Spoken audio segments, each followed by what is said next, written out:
There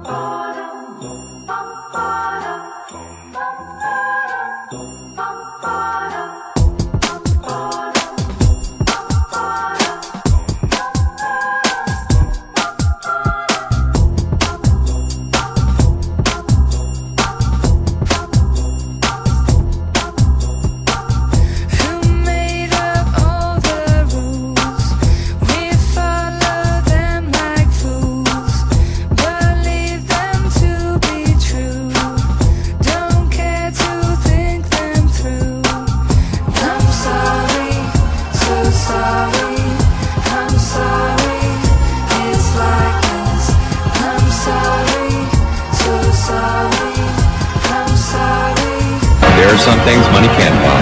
For everything else, there's matching your partner.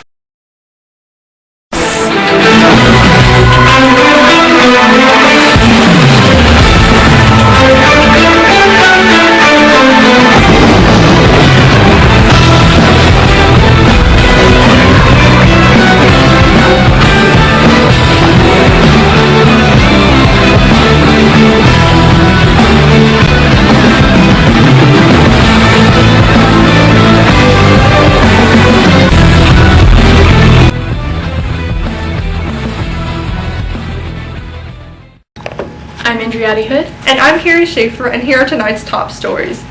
Earlier this year, Eric Scarr was awarded the Junior Investigator Award from the American Society for Microbiology. This highly prestigious honor was bestowed upon him at the 46th Annual ICAC 48th Annual IDSA Joint Meeting, where hundreds of people lined up in the pouring rain just to have their picture taken with the life-size image of this famous staphylococcologist. And on the theme of graven images, General Mills just announced that Olusegun Aramolate, or Sheg as he's also known, author of the New York Times bestseller I Actuate, will be the new face of Wheaties, Breakfast of Champions. A spokesperson from General Mills said the company felt that Sheg, who was recently crowned one of Nashville's 25 most beautiful people, would be the perfect model for all the healthy whole grain goodness that the Wheaties brand has come to represent.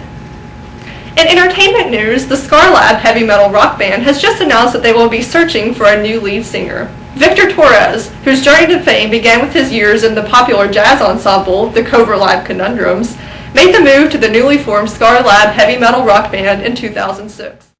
After recording the chart-topping hits Smells Like Staphylococcus and Stairway to Heme Acquisition, Torres has decided to take up his own independent career with a move away from Music City to the bright lights of the Big Apple.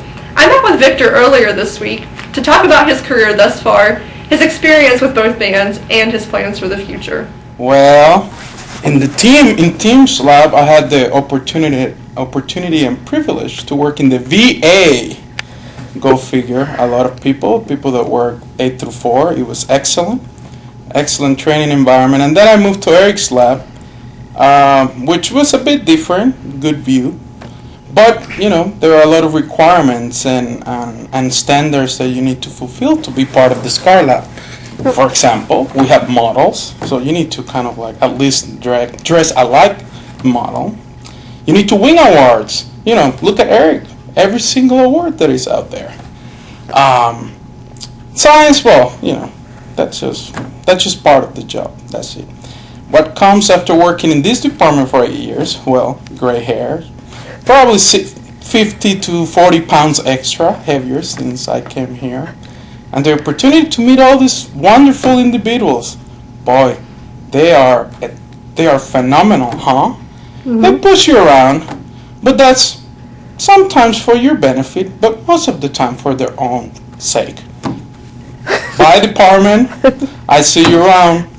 In more sober news, the Rollins Smith Lab suffered a devastating attack earlier this evening. Although the situation is still too unsettled to bring you live footage, our correspondent on the ground, Jim Pask, sent us this text message just moments ago. Authorities are uncertain at this point who is responsible for this attack. The only evidence they have is a brief phone message that was left on the lab's voicemail. We've obtained an exclusive clip of this recording in which the perpetrator is heard whispering, "I'll make you an offer you can't refuse." It's uncertain who left this message, but many are speculating that this may be another move in the ongoing territorial dispute between the Scar and Rollins Smith labs. You may remember that earlier this year it seemed as if the Scar lab was winning this war when they took over a small island north of the main lab in the region bordering Rollins Smith. We'll keep you posted as this story develops. On Monday, Eric Scarr was inducted into the Guinness Book of World Records for having the most cases of laryngitis in a single year. When asked how he felt about achieving such an unusual milestone, Scarr replied, "It was a great honor. I especially enjoyed the creepy aspect of it all." I'm receiving word on a developing story. I have just been told that the annual Sidney P. Colwick Award for the Outstanding Graduate Student and Postdoctoral Fellow of the Year has been preemptively awarded to Scarr Lab members extending into the 2012 scholastic year. This comes as no surprise, as Scarr Lab members have monopolized the award in recent years. And in more Scarr Lab news, Eric Scarr has been awarded the prestigious ASM Junior Investigator Award. Carrie, I think you already covered that story. Well, there's no harm in hearing it again. And in our only non-Scarr Lab news, the department has just been awarded a $10 million grant to fund a large collaborative initiative that... Well, that's all the time we have for tonight. This has been your Weekend Update with Carrie Schaefer and Andriotti Hood. Good night and have a pleasant tomorrow.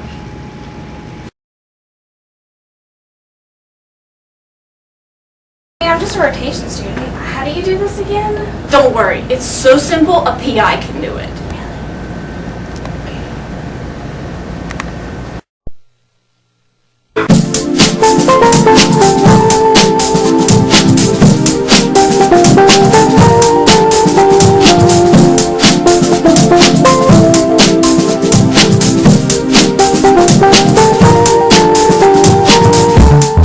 Everywhere I go, there's always something to remind me of another place and time.